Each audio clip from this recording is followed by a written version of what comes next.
Bom dia com Jesus. Amém. Vamos ficar de pé, vamos ler a Bíblia. São Mateus capítulo 5, verso 44 ao 48.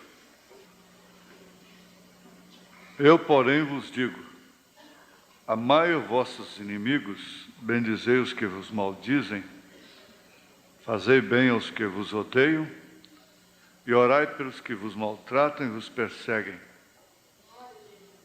para que sejais filhos do vosso Pai que está nos céus. Porque faz que o seu sol se levante sobre maus e bons, e a chuva desça sobre justos e injustos. Pois se amardes os que vos amam, que galardão havereis?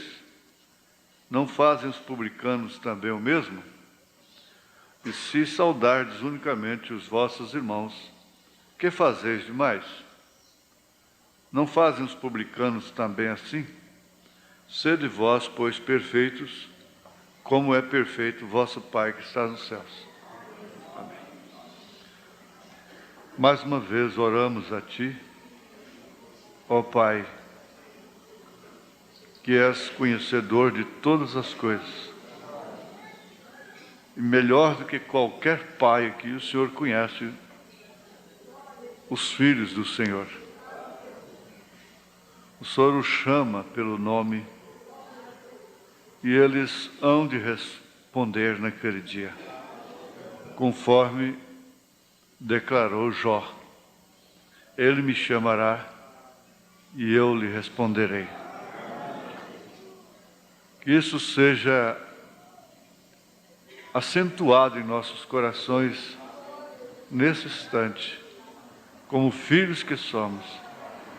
Com perdão dos nossos pecados, pedimos que o que vamos ouvir seja a Tua palavra para nós, em nome de Jesus Cristo. Amém. Bom, provérbio, adágio popular: o uso do cachimbo deixa a boca torta. É certo. Às vezes até a pessoa depois converte, se liberta do cachimbo, mas continua com a boca torta. O que quer dizer isso? É que muitos dos nossos estudos, a gente sabe que não vai valer nada para quem já tem a boca torta. Por que não dizer para pessoas velhas já? Porque elas não mudam, elas não vão mudar. Pode ouvir o que ouvir, elas não vão mudar. Porque o uso do cachimbo as deixou com a boca torta. E eles ainda dizem que o pau que nasce torto, até a cinza é torta. Mas, agora, na verdade, a conversão, o novo nascimento, mudaria essa natureza terrível que nós temos. Eu estou falando, às vezes, de mim mesmo, não é? Muitas coisas aqui, às vezes a pessoa pensa assim: o pastor está me insultando. Pode até pensar assim, mas quando eu estou falando é comigo mesmo, não é? Porque não sei se o airiano tem que ser teimoso dessa forma. Então, esse estudo, como toda mensagem, é para quem deseja mudar, busca realmente, conforme nós ouvimos aqui sexta-feira passada. Eu confesso que, mesmo sendo eu que estava dando a palestra, mas é como eu disse no rádio, né? A mensagem de Paulo reprovava ele próprio. Ele declarou isso. O evangelho que a gente prega, se não reprovar a gente próprio, então tem alguma coisa de errado, né? O Caifás nunca diria: eu sou miserável homem que sou, né? O miserável homem que eu sou. Ele seria apedrejado logo em seguida. O Papa não pode fazer essa declaração porque é a sua santidade, né? Entre aspas. Mas Paulo fez. Miserável homem que sou. O irmão Branham disse: o maior inimigo que eu conheço chama-se William Marion Branham. Isso quer dizer que a sua mensagem o reprovava, mostrava o que era a carne dele. Não é certo? Agora, as outras doutrinas não fazem isso. Então, ali o profeta respondeu uma pergunta, quando a pessoa disse assim, olha, eu já pequei depois da minha conversão, será que ainda há remédio para mim? Há chance, em outras palavras? Ele disse, sim, só de você ter esse desejo de ser restaurado, é um sinal que você será restaurado. Porque se há um fundo clamando fundo, é porque é um fundo para responder. Quando há esse desejo no coração, desejo profundo, então muda. Mas quando não há, não tem jeito. Às vezes nós ouvimos já dizendo assim, não é assim, não vai ser assim. Não mudo, não vou mudar. Agora, vocês que são novos, prestem bem atenção na linguagem de São João, né? Para vocês que são novos, a coisa é mais fácil. Parece que a mocidade dá mais trabalho, é mais rebelde, mas ela é muito mais maleável. Ela está caminhando para um destino ou para outro. E mesmo o rapaz, com exceção daquele mundano mesmo, malvado, ele é menos perigoso, menos ofensivo do que um homem mais velho. Ele é menos astuto, ele é menos cilada. Como também a moça, principalmente se tratando da virgem. Porque hoje é difícil ser uma virgem de mente, bem entendido, por causa das escolas, por causa da televisão, por causa das companhias, mesmo casadas, elas não deixam as moças serem virgens na mente. Elas não são mais virgens na mente. A mente não é virgem mais. É a mente conhecendo o mal por dentro, pelo nomes pornográficos, que dão a bichos, a peixes, ao alfabeto, e coisas assim, questão de terminologia pornográfica. Então elas sabem mais do que os velhos, não é certo? Agora eu continuo batendo nisso, que vocês que são novos ainda têm muita coisa a vosso favor, porque um velho mudar é custoso. Uma mulher velha que já entortou a boca com o uso do cachimbo é custoso.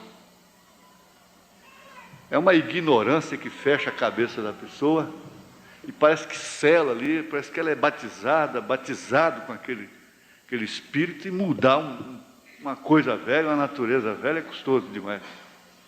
Ou coisa terrível. E para começar acham que não é. Não é? Só erra são os novos.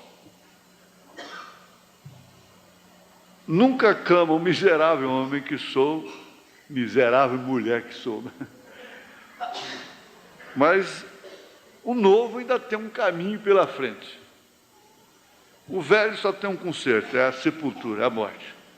O novo ainda tem uma vida pela frente. Então vamos encarar dessa forma assim, mais real. Eu peço perdão. Acho que aqui não tem nenhum velho, né?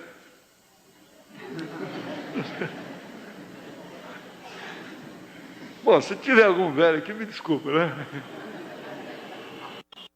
Aliás, se tiver algum velho aqui, ele diz amém, isso é verdade. É verdade. Eu não mudo. Só Deus mesmo para me mudar. Tá certo? Mas vamos pensar um pouco em filhos. Filho, Filho, filho. Então você escreve a palavra filho e põe entre aspas, não é? Filho no sentido da palavra. Ora, nós vamos aprender uma coisa que pode ser chocante. Pode ser chocante, mas é verdade. Não é por ser filho dos mesmos pais, ter nascido daquela mulher, daquele homem, que são filhos, no sentido da palavra. Não importa o quanto se moderniza as coisas. Não importa se a mente, os princípios têm que ser adaptados à perversão, à nova moral, à nova sociedade. Isso não importa. A coisa começa sendo o que era lá no princípio. E vou mostrar isso para vocês, que mesmo sendo filho, tinha que ser adotado depois. Teria que receber adoção. Isso aconteceu com o próprio Senhor Jesus Cristo. Olha, se foi assim com Jesus Cristo, então, aquela lei da adoção lá no Velho Testamento já apontava para isso.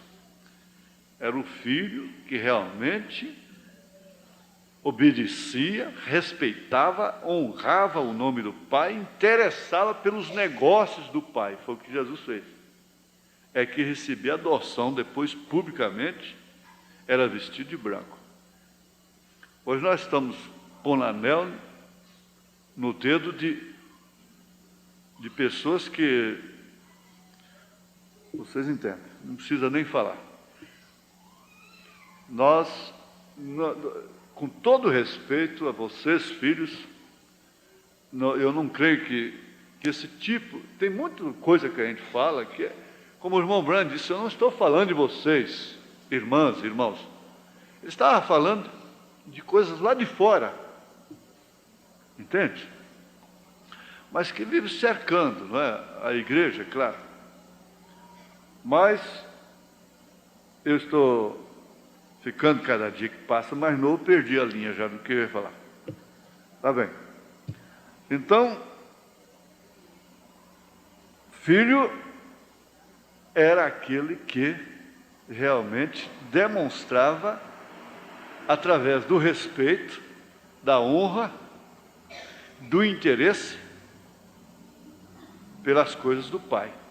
Tanto que o comportamento dos filhos derrubava até um sacerdote. Eli morreu com o pescoço estrangulado, quebrado, por causa dos seus filhos. E Paulo, quando foi traçar o perfil do bispo, do pastor, do diácono, o que ele disse? Sobre sua mulher e sobre seus filhos. Que sejam obedientes e que não sejam acusados de dissolução. Então, nós nunca vamos parar aqui para deixar de olhar a verdade como ela é. Veja quantos filhos Davi teve. Ninguém sabe quantos filhos Davi teve. O homem teve 500 mulheres. Ninguém sabe quantos filhos ele teve. Mas um deles, sem falar de Absalão, né? Ficou muito distinto. Foi especial. Foi Salomão. Apenas um deles ficou, ou nenhum deles foi distinto, especial como Salomão. E assim você vai enumerando. A mesma coisa aconteceu com o próprio Abraão, e vem assim. Não se sabe quantos filhos Abraão teve, gerou. Porque, na verdade, no Velho Testamento, bem entendido, não vai confundir. A mulher podia não ter filho, mas o homem não podia ficar sem ser pai. Se ela, a mulher legítima, não pudesse lhe dar filho, então ela própria agenciava um meio dele gerar filhos. Até ela própria teria que fazer isso. Então o homem nasceu como um reprodutor para procriar, gerar e habitar a terra, não é? Doutrina que até a Igreja Católica quer sustentar até hoje, que o sexo só pode ser feito para a procriação, o que é uma perversão, que é um legalismo, o que é falso. O irmão Branham não sustentou isso, nem Paulo, tão pouco.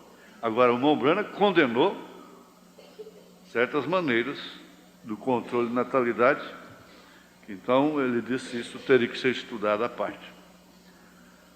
Agora, vamos repetir aqui, não era somente por nascer daqueles pais que tinha que receber a adoção, receber os prêmios, prêmio que filho nunca deveria receber nessa terra dos seus pais, mas a gente vai dando a si mesmo. Agora, existe uma condição para ser filho. Jesus disse aqui no verso 45, onde lemos, para que sejais filhos do vosso Pai que está nos céus. Veja, isso tem uma condição que realmente leva a pessoa para cima, para o rapto. O irmão Branham disse, a fé é baseada no perdão. E Jesus está dizendo, eu porém vos digo, amai os vossos inimigos, bendizei os que vos maldizem, fazei bem aos que vos odeiam, e orai pelos que vos maltratam e vos perseguem, para que sejais filhos do vosso Pai que está nos céus. Em outras palavras, para que vocês possam ter a fé perfeita para irem no rapto.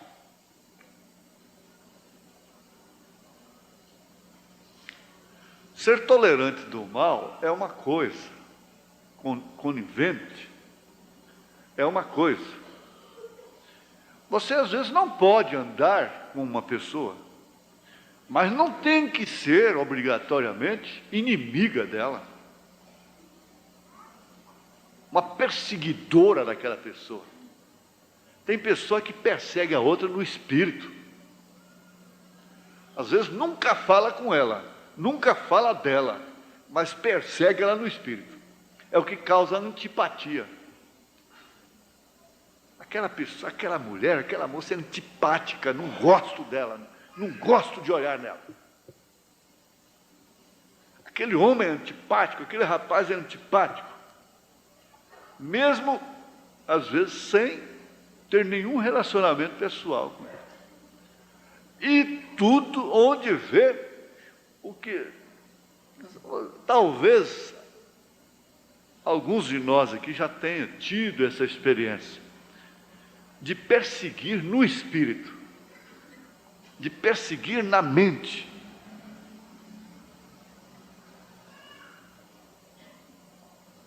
Agora, isso não é próprio do eleito.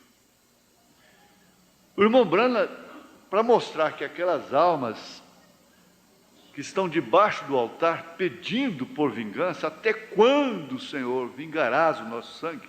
Ele disse, aquela lá não é a noiva, não são eleitos que morreram aqui, estão lá debaixo do altar, não, porque a noiva não clama por vingança. A noiva é como Estevão, é como o próprio Senhor Jesus Cristo, Pai, perdoa-os porque eles não sabem o que fazem.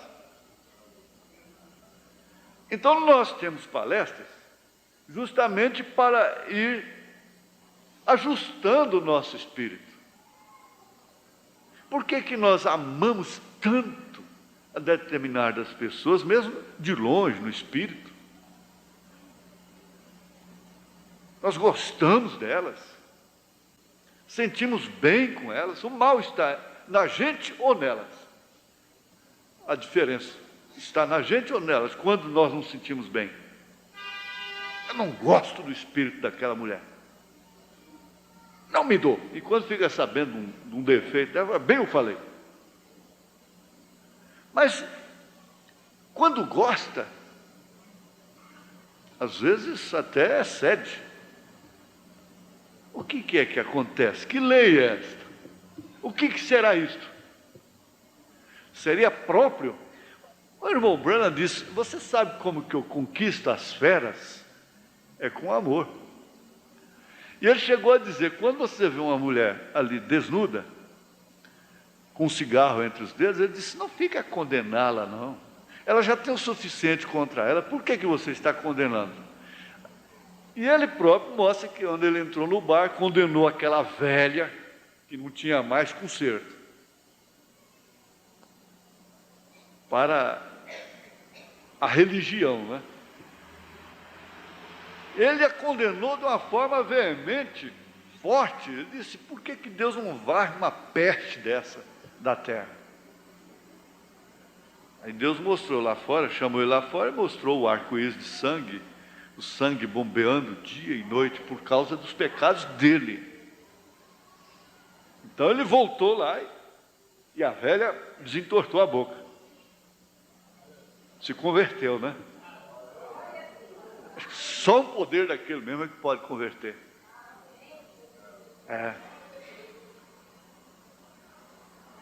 O que seria isso? Agora, como é que nós podemos afirmar que uma pessoa com a qual nós não temos comunhão de espírito, sentimos mal com ela, não seja ela também uma filha de Deus? Quando nós devemos amar os nossos inimigos, bendizer os que nos maldizem, fazer bem aos que nos odeiam e orar pelos que nos maltratam e perseguem, para que sejamos filhos. Assim, a linha é esta.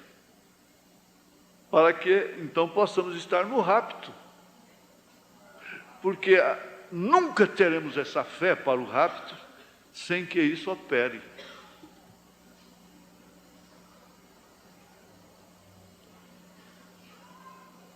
Aqui na carta aos Romanos, capítulo 8, o nosso estudo hoje sobre criança, ele é pequeno, penso eu assim, né? Então, eu quero encabeçar bem com esse estudo mais bíblico, né? Aos Romanos capítulo 8, verso 15, para não ler muito: porque não recebestes o espírito de escravidão, porque filho nunca seria escravo, né? Para outra vez estardes em temor, mas recebestes o espírito de adoção de filhos, pelo qual clamamos: Abba, Pai. Abba, Pai. O Abba quer dizer pai. Pai, pai. Seria o mesmo que dizer pai, pai. Abba, no hebraico, quer dizer pai. Abba, pai. Pai, pai. Não é? É um vocábulo hebraico.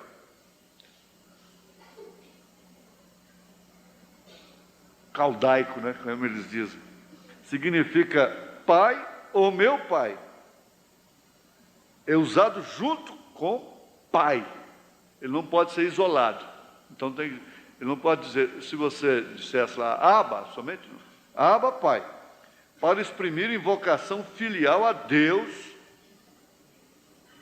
entende? Para exprimir invocação filial a Deus, conforme Marcos 14, 36, Gálatas 4, 6.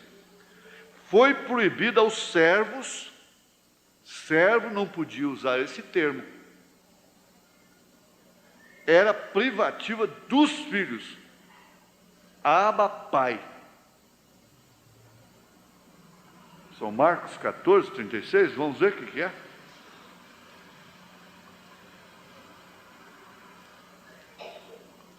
(14, 36).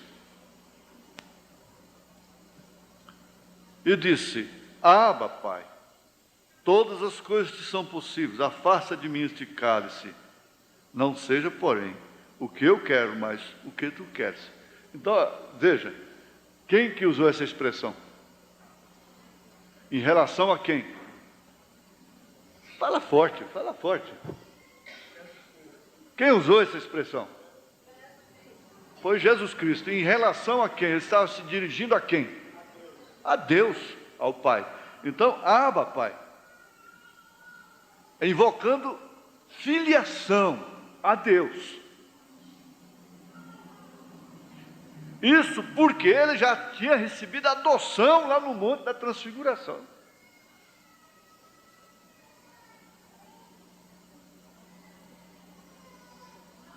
Vocês que são filhos, não é? Parece que o termo, todos nós somos filhos, mas vocês que ainda estão sob a tutela de seus pais, devem pensar nisso de uma maneira mais séria. Mesmo se os pais não correspondem, mas existe o limite. O limite. Mesmo com um pai que não corresponde, uma mãe que não corresponde, mas existe um limite. Esse limite permanece lá, mesmo se ele não respeita aquele limite, ela não respeita, mas você deve respeitar. Se isso funcionasse assim, entre mulher e marido, filhos e pais, a coisa estaria completamente diferente hoje. Agora, nós estamos estudando e ouvindo coisas que parece que são impraticáveis, são impossíveis, porque nós estamos no Getsemane. Nós estamos tomando o cálice. Parece que nós estamos abandonados até. Deus meu, por que me abandonaste? O corpo de Cristo passa pela mesma experiência. Não seria a fase de Abraão, quando estava só secando a cada dia que passava, com Sara? Exatamente isso. Mas ele tinha consciência de que era filho, porque Jesus agiu como tal, desde criança. Aos 12 anos de idade ele disse: importa antes tratar dos negócios de meu pai. Veja como é que foi. Então ele tinha consciência de filiação, porque ele é filho porque nasceu de mulher, e nesse ofício ele foi obediente até a morte, e morte de cruz.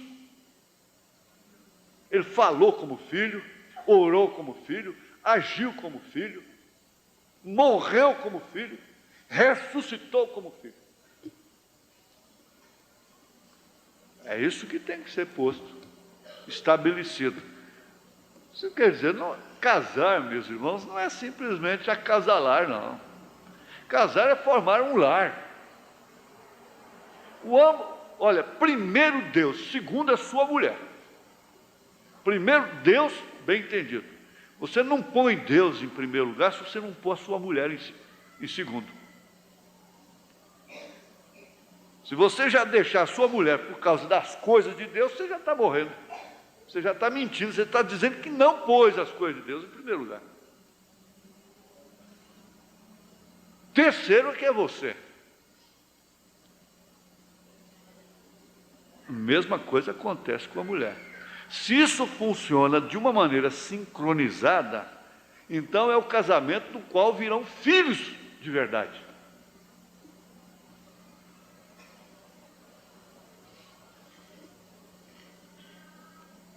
Por isso que antes de vocês se casarem, eu estava vendo aí um novo plantel com o Monte Carlos aí, né? Está tudo crescidinho, né? Um novo plantel. Se houver tempo, daqui 10 anos, daqui 5 anos, a moçaiada, né? Então, não pense que casar é acasalar-se apenas. Casar é formar um lar, é uma família. Viver em função um do outro em todos os sentidos da vida.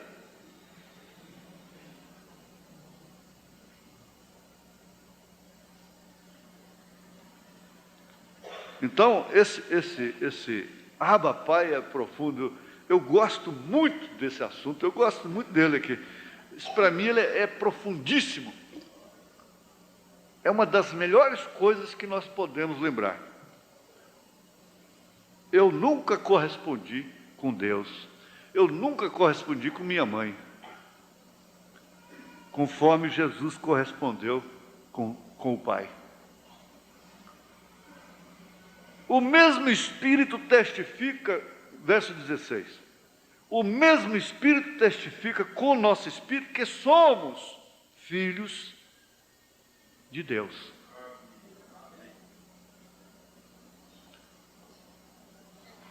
O mesmo Espírito testifica, nos dá consciência de que somos filhos de Deus.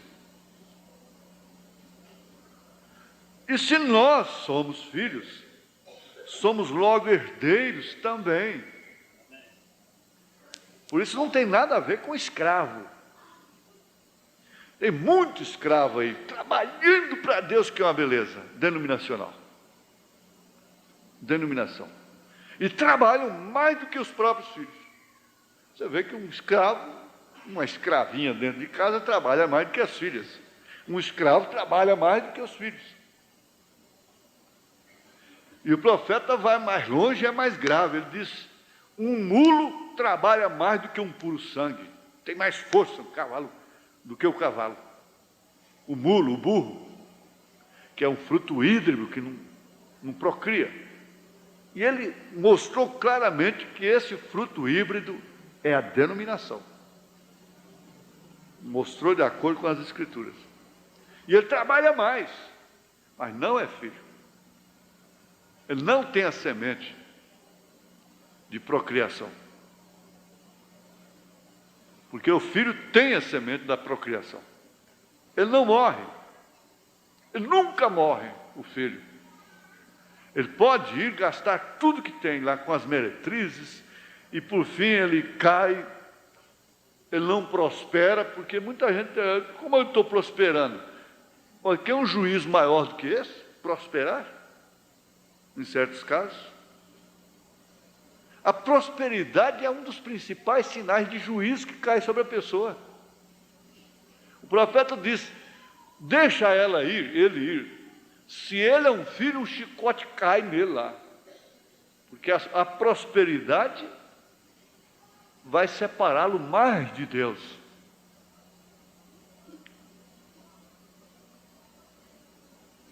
Então, o mesmo Espírito testifica com o nosso Espírito, é o mesmo Espírito que testificou lá em Jesus, ele dizia: Abba, Pai.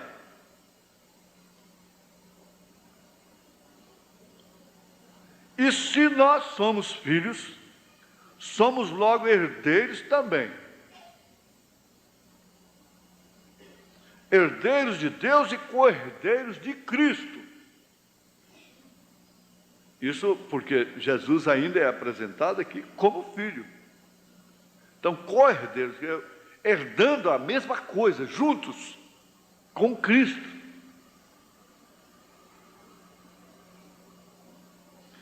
Se é certo que com Ele padecemos, para que também com Ele sejamos glorificados. Aí depois ele mostra: porque para mim tenho por certo que as aflições deste tempo presente não são para comparar com a glória que em nós há de ser revelada. Porque a ardente expectação da criatura espera a manifestação dos filhos de Deus.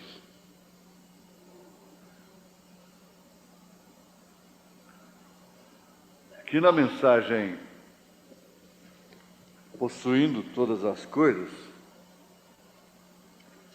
parágrafo 107, o irmão Branham diz, ele faz uma pergunta pela igreja, pelas pessoas: irmão Branham, você é digno disso? Ele responde: não o sou. Crê você que eu sou digno? Não, você também não é. Crê você que o bispo é digno? Não. Então por quê? Por que que você vai estar lá então? Por que que você... É porque eu sou herdeiro. É porque eu sou filho. Se tu fosses o maior bêbado do mundo, e teu pai te deixasse $1.000.000, fosses digno ou não, tu serias o herdeiro da herança de teu pai. O que ele poderia deixar-te seria teu, fosses digno ou não. Ele o deixou para ti. Amém? Agora, só tem uma maneira de usufruir dessa herança, é voltando para lá. Então ele caiu em si, e veja o que ele disse: na casa de meu pai. Veja como ele ministrou a sua própria decisão, muito embora reconhecendo a sua indignidade. Ele diz: você é indigno. Eu sou indigno, não precisa ninguém falar que eu sou indigno, não. Eu sou indigno. Mas ele ministrou a si próprio, com essa consciência: eu vou dizer para o meu pai. Quer dizer, na casa de meu pai, os jornaleiros têm, os escravos têm uma mesa para comer. Então eu vou voltar e dizer para ele: olha, o senhor não me considera mais como filho, mas me deixa ser um dos teus jornaleiros aí, teus serventes. Mas não tinha como.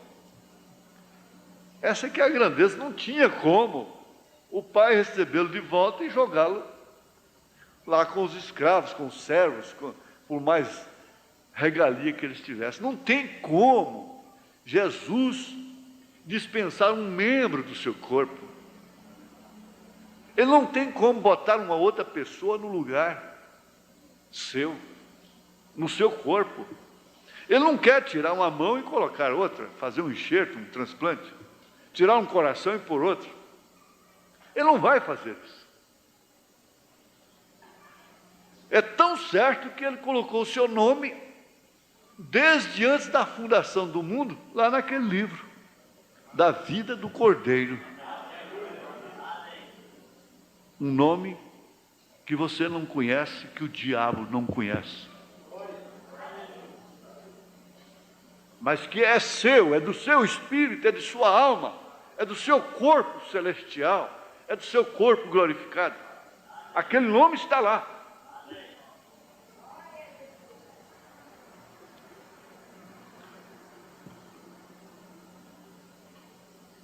Agora nós vamos ver aqui, ainda só um pouquinho, em relação a essa criação. Veja que ele falou uma coisa muito importante, que chama a atenção dos jovens, dos filhos. Ele diz: olha, a promessa é tua, parágrafo 61 de Possuindo Todas as Coisas. A promessa é tua, porém, se alguma vez a alcanças, não te vai ser muito fácil possuí-la. Te asseguro isso. Tu vais ter que tirar a Satanás. Ele te despoja de tua saúde, porém tu tens todos os direitos para ir contra Satanás e dizer: devolva-me a minha saúde. Não importa qual seja a doença. Qualquer doença afeta o que? A saúde. Pode botar o nome dela do que quiser. Pode ser um gigante. Devolva-me. Ele está falando da fé perfeita. Se você alcança essa promessa, não é muito fácil você possuí-la, segurá-la, porque você vai ter que tirar Satanás do seu caminho. Então você vai ter que tirar a Satanás logo jovem, mocinho, ele está dizendo aqui, da sua frente. Agora, quando foi que Jesus tirou a Satanás de sua frente? Já foi lá no Monte da Tentação. E agora nós vimos naquela fita um fato real, que pode dizer: eu não gosto de fita, eu não gosto de vídeo. Você tem medo de ver a realidade. Muitos não gostam por causa do que acontece com eles. Está ali na fita, no vídeo, em imagem. É por isso que eles não gostam, se sentem mal. É um espírito religioso que unge eles. E estão com medo de ver aquilo, porque aquela serpente, quem que é aquela serpente? E a condição dele ali, aquela tentação. Quando você vê a pessoa, eu tenho dificuldade com o vídeo, pode ver o que está acontecendo com ela. Preste bem atenção. Foi lá no Monte da Tentação. Foi o diabo que foi lá, chifrudo, fez fogo saindo pelos olhos, pela boca. Não. É uma mulher bonita. É o próprio coração. São as próprias razões.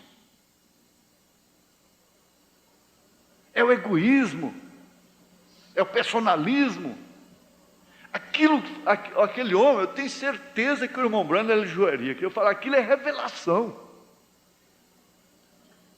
Quando a igreja católica se pôs contra ela, eu falei, pois bem, é daí que eu vou tirar o mel. Tem alguma coisa, me chamou a atenção, porque a coisa foi até para o Congresso Nacional.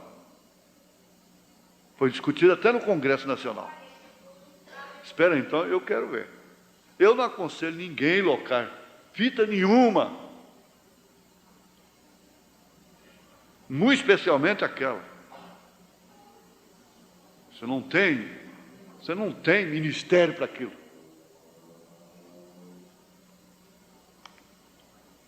Você vê uma fita aqui, você corre um pedaço de uma fita, você corre, já quer ver toda lá. Mas não foi ali. Veja só, quando Jesus disse a quem mais perigoso, um apóstolo que queria dar a vida por ele, Pedro, ele disse, para trás de mim, Satanás. Você tem que vencer Satanás, não é só lá fora, no mundo. Dentro do próprio apostolado, e Pedro não era um Judas. Ele não falou aquilo com Judas. E agora Paulo vem e diz, miserável homem que sou. E o irmão Branham disse, o maior inimigo que eu conheço chama-se William Marion Branham. Então, se é o maior inimigo, o irmão Branham teve inimigo que ficou de arma nele, com infravermelho, luneta, mira com infravermelho que enxerga de noite, faz a mira de noite, no escuro, para atirar nele, matá-lo, atirar nas costas dele, na cabeça. O diabo tentou matá-lo de todas as formas, de todas as maneiras, mas ele ainda afirma, o maior inimigo que eu conheço não é aquele que estava com um fuzil lá não, chama-se William Marion Branham. É uma consciência perfeita que nos dá da coisa. E lá dentro de casa ele teve que dizer para a mulher dele a mesma coisa que Jesus disse a Pedro. Ele só não falou o nome do bicho. Ele disse, sai do meu caminho. Sai do meu caminho porque eu tenho um ministério a cumprir. E você chega como... Alguns pastores, em desespero, chegam, como é que pode um ministério, almas, 1000 almas, 700 almas, 500 almas, ficar na mão de uma mulher? De uma mulher.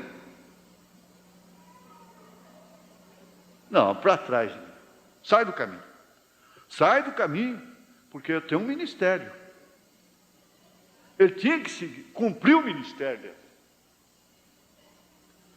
E foi o que Pedro quis.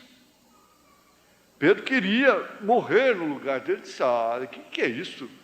Para trás de mim, Satanás. Ele não poupou. O irmão Branham pelo menos falou só assim, sai do meu caminho, né? Para trás de mim. Mas lá com Pedro, na vista dos outros, todos, Jesus disse, Satanás. Então, tu vais ter que tirar a Satanás, meninas. Te asseguro isso, tu vais ter que tirar a Satanás. Ele vai despojar você de sua saúde, porém tu tens todos os direitos para ir contra Satanás e dizer: devolva-me, regresse a mim, venho no nome do Senhor, o possuidor dos céus e da terra. Eu sou seu herdeiro, eu sou a sua herdeira, Satanás. Devolva a minha saúde. Tu tomaste, olha, ele já vai falar no lugar do pai e da mãe. Tu tomaste minha filha e fizeste com que se misturasse com o jovem que não devia. Tu tomaste a meu filho e fizeste com que se misturasse com a jovem que não lhe pertencia.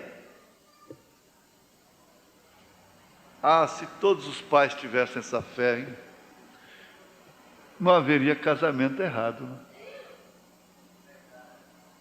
Porque quando uma mãe vê o filho, fica com a olheira depois, chora amargamente no dia do casamento, aquela coisa toda. Parece que aquela coisa roxa, fechada. Pensa que é questão pessoal, mas não. Mas se tivesse fé para requerer aquele filho, salvava. Tivesse fé para requerer aquela filha, ela não iria tocar o roque. Quando ele pegou no cinturão para bater, o Espírito Santo disse: não, ela já está mocinha, não faça isso. O que está morrendo nela é sua alma, encomende a Deus. Viu o que aconteceu? Eu reclamo a meus filhos, eu reclamo a meu irmão, eu reclamo a minha irmã. Sim, Satanás, tu fizeste com que se fosse da casa de Deus, tu induziste a que fizesse isso, porém eu venho agora em busca dele, o reclamo. Eu te pergunto: como sabes tu? Por quê? É porque eu sou herdeiro, eu sou herdeiro de todas as coisas, sou filho, amém? Eu sou uma filha, eu tenho direito de ter saúde.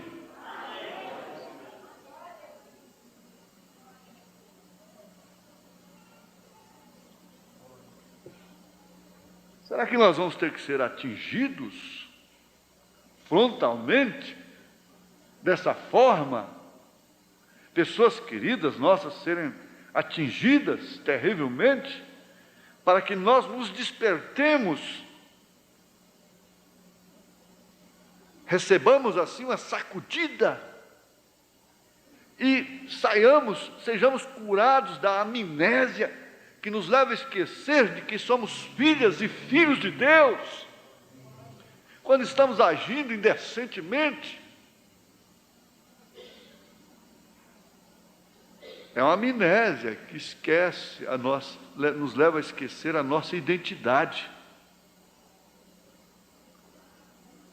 Mas onde é que ele exclamou Abba? Foi lá na agonia do Getsêmani. Talvez se ele estivesse num banquete oferecido para ele, porque Jesus esteve em muitos banquetes, não é? Ele diz: olha aí, comendo com pecadores. Jesus esteve em muitos banquetes, e em nenhum banquete ele clamou Abba, Pai. Não é certo? Vocês estão entendendo? Em nenhum banquete ele clamou Abba, Pai. Mas foi lá no Getsêmani.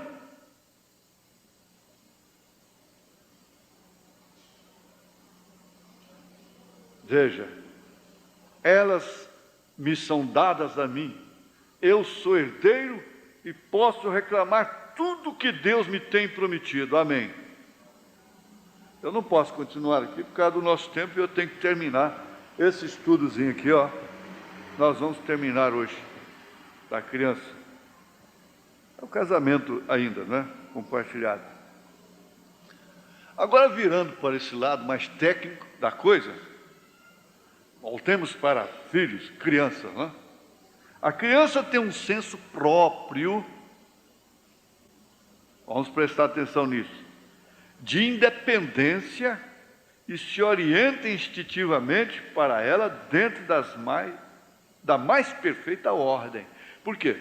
Porque Deus criou dessa forma. Agora, o adulto ansioso,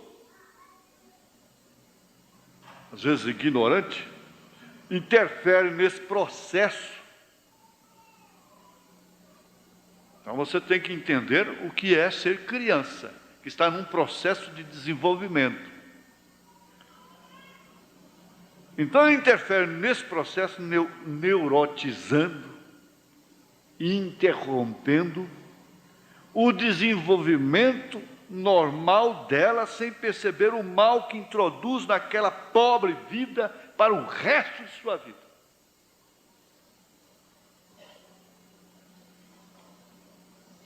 Quando as primeiras correções, disciplinas, são brutas, animalescas, porque esse pai já foi criado daquela forma, um porrete. O mundo saiu do extremo e cai no outro, né? Sai do extremo e cai no outro. Saiu da ignorância, dos murros, das pancadas, e caiu na criação moderna, relaxada, sem disciplina, sem respeito, sem nada. Então vive de extremos. Nós não podemos ir para os extremos. Nós temos que estudar um lado sem, contudo, darmos vazão para o outro. Mesmo que nós não estudemos o outro lado naquela palestra. Nós estamos estudando esse lado. Quando as primeiras correções, preste bem atenção, mãe e pai, são brutas, são animalescas, se cria atmosfera para toda a vida daquela criança. A atmosfera do lar. Porque, afinal de contas, lar é convivência entre esposa, esposo e filhos. Os avós são como, quando a avó é como Lloyd e Eunice, tudo bem, mas fazem mais mal do que bem. Normalmente, olha, eu tenho constatado, gente, eu mexo com esse assunto há mais de 30 anos, desde Brasília. E quantas moças novas hoje estão com outros maridos, adúlteras, e vão para o inferno por culpa de suas próprias mães, por culpa de seus próprios pais. Quantos quadros já vi que eu penso assim, meu Deus, se essa moça mudasse lá para Amazonas e nunca mais visse essa mãe com esse marido dela e seus filhos, seria uma bênção para ela, seria a salvação da alma dela, ela não iria para o inferno. Mudasse para outro país e nunca mais visse.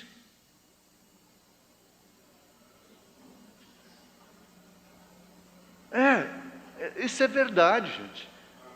Nós temos que olhar no espelho, bom, isso é verdade, acabou. Agora, quando se fica viúva e tem é Lloyd ou Eunice que era a mãe, que era a avó? É Lloyd, não é? Lloyd que era a avó.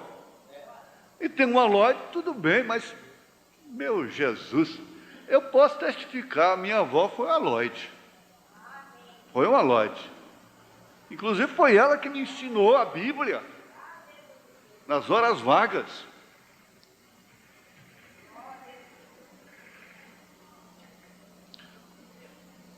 Gente, é muito fácil compreender isto.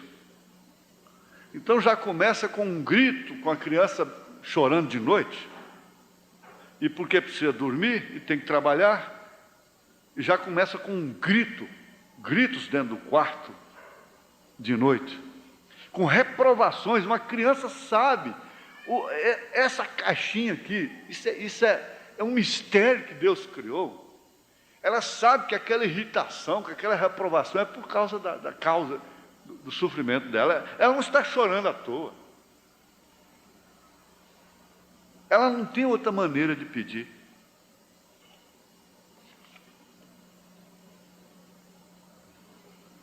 Esse psicólogo, esse irmão aqui, ele diz: não sou adepto de indisciplina, mas acredito eu, por minha experiência clínica com crianças, que existe uma matriz instintiva que conduz o indivíduo à seletividade diversa e que impõe limites firmes e efetivos pelo resto da vida.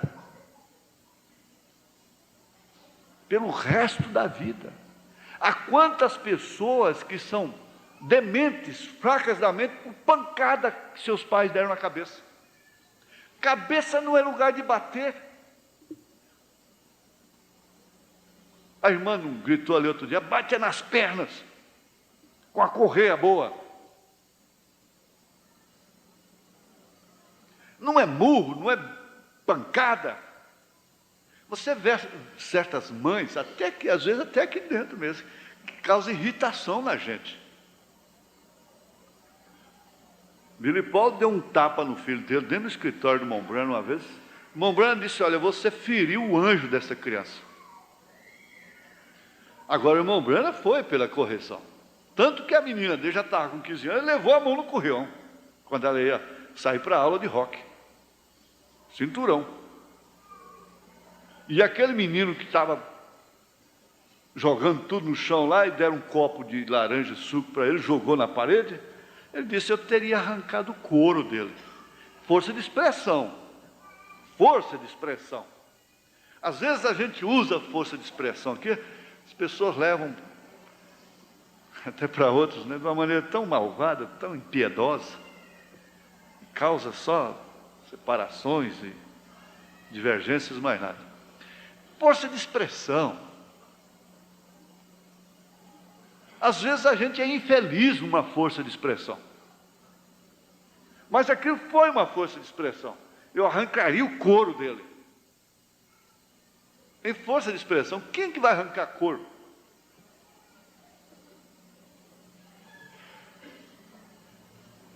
A indisciplina é a resultante de duas forças opostas em conotação de protesto à liberdade de agir e se portar no mundo. Então você tem que mostrar que a sua liberdade tem um limite. Meu filho, minha filha, você não faça isso.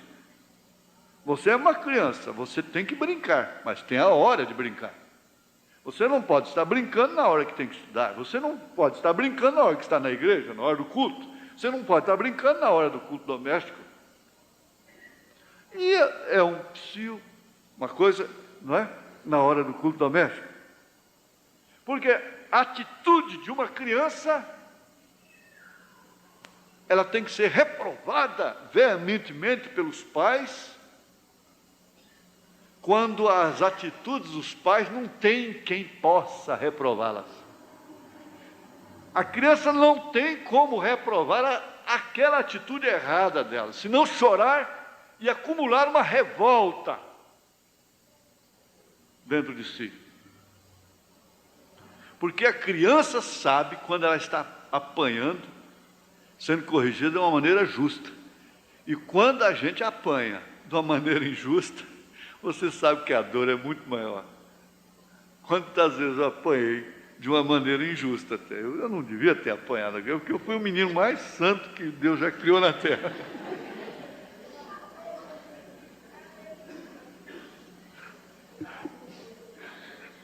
Vocês deviam ficar com dó de mim, ué. Tristeza. Olha, se você não proíbe uma criança de fumar, mas se preocupa em fazê-la entender sem repreensão o que causa o fumo, o malefício do hábito em sua saúde, possivelmente ela se aprendeu, no mínimo, de ter autoestima, preservar a sua saúde, a sua vida.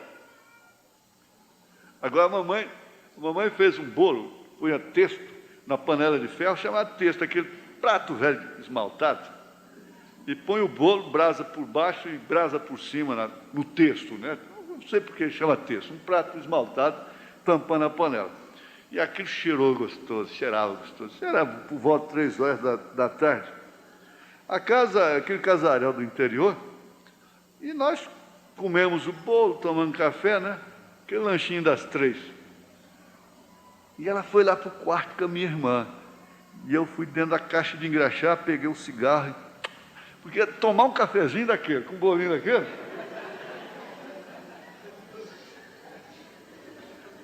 E fiquei bem contrilo lá, né? Bem contrilo, como dizia a avó. No corredor, lá na janela. Quando eu vi, ela me pegou por trás aqui. Ah, Jesus. Foi só. Encergou esse cigarro aceso dentro da minha boca. Bateu até vestiu um vestido da minha irmã em mim. E ela não me acudia, não, ela fazia ajudar. Mas eu te perdoo. Eu te perdoo. Mas é verdade, mano. Me deixou 3 dias de cama lá. Comendo na cama e não podia nem no banheiro. De repente chega o hoje, doutor Bren lá, ela confiava muito no Bren. Ô tia, deixa o Joaquim sair para ir comigo lá no Barreirão, lá no Zé Coqueiro. Com você eu deixo.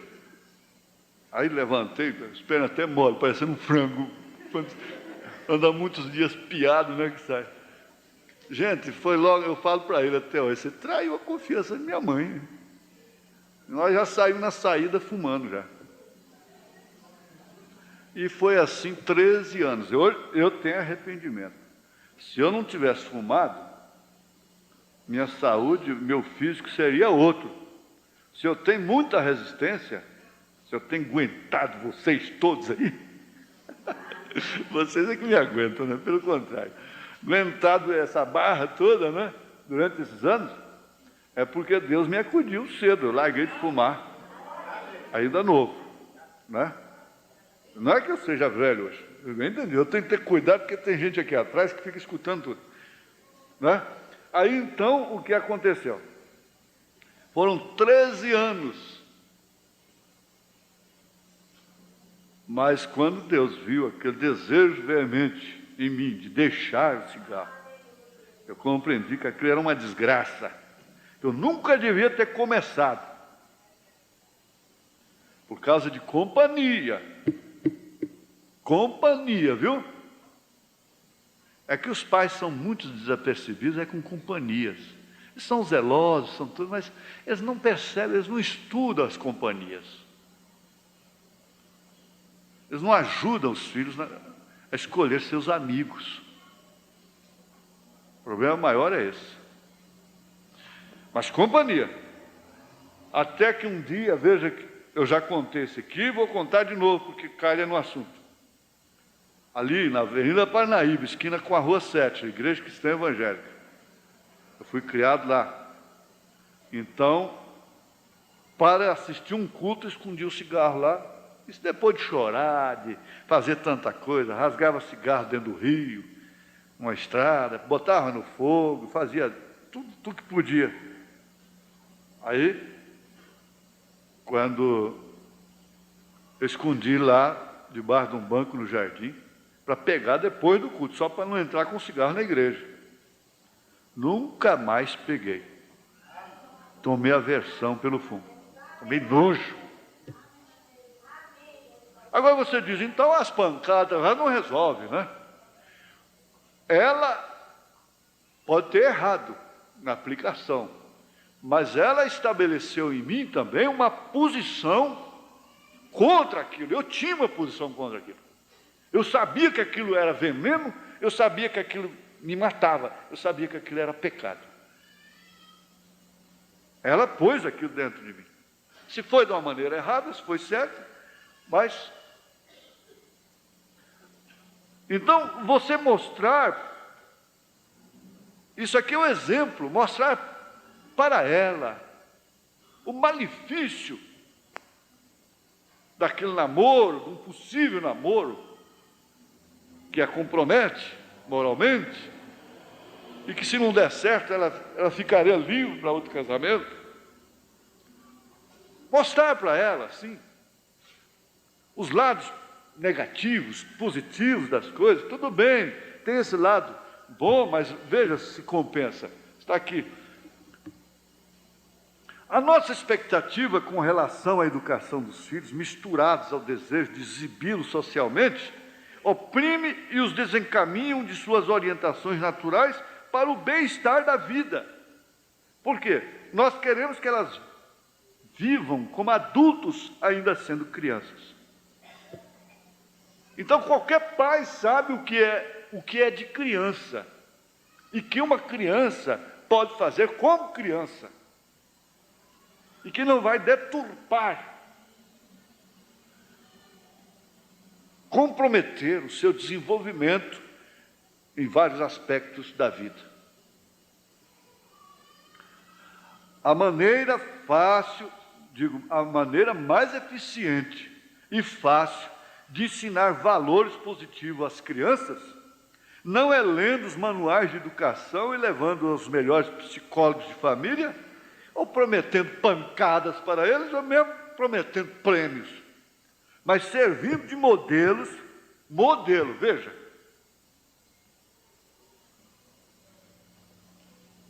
servindo de modelos, para que a criança não entre em conflito com o seu senso de moral instintivo. Agora, por quê? Essa semana, uma mocinha de 16 anos me telefonou de outro estado, uma mãe, me telefonou, depois a menina falou também, no telefone. Mas o pai, tão agressivo, tão bruto na hora das refeições,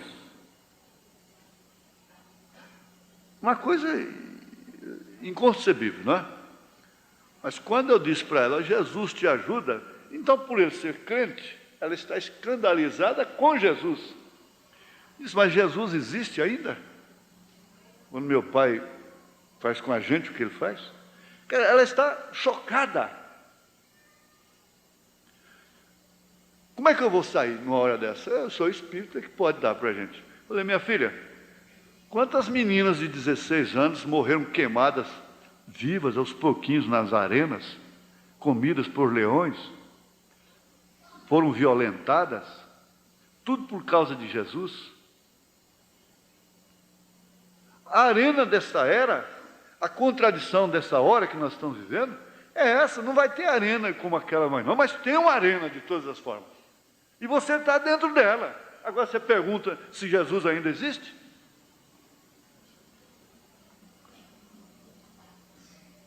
Então está num conflito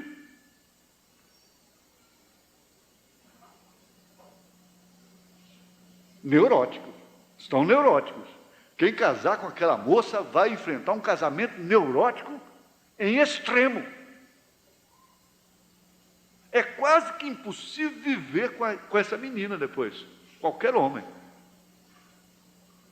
Que herança! Que herança! Que bondade! Que fortuna esse pai dá para esses filhos, não é? Ora, isso violenta as crianças. Em primeiro lugar, os pais deveriam ser modelos. Quer dizer, se uma criança é apanhada desde o primeiro dia que nasce, com educação, com austeridade relativa do momento que ela vive, porque Jesus foi austero, todos os pais devem ser austeros, não brutos, mas se ensinam, não, dentro de um consenso com a própria criança. Então, o que acontece? Se fosse, desde o princípio, tratado com a devida educação, e ao crescerem ela fosse também percebendo, que ela vai percebendo desde novinha, desde os 8 meses de idade, ela já concebe até a correção. É um cientista que diz que a criança deve ser corrigida a partir dos 8 meses de idade. Ela não tem que ser violentada, brutalizada. Corrigida é outra coisa. Deus corrige. O Pai corrige. E a correção no momento, às vezes, ela não é de bom grado, mas depois ela traz mais amor, traz mais carinho, traz mais segurança, porque aos poucos, na vivência, a criança vai vendo que se tivesse desobedecido, o que ia acontecer? E ela vai recebendo as recompensas naturais, não é uma caixa de bombom para não fazer aquilo, não. As recompensas naturais de terem obedecido, porque a pessoa percebe.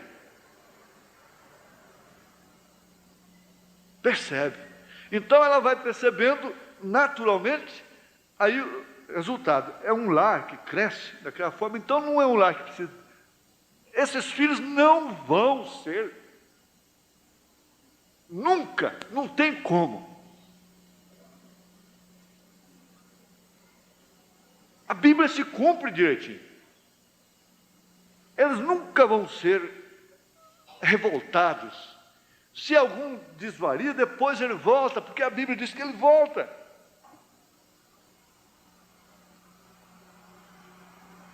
Então nós vamos terminar aqui, porque o nosso tempo já passou.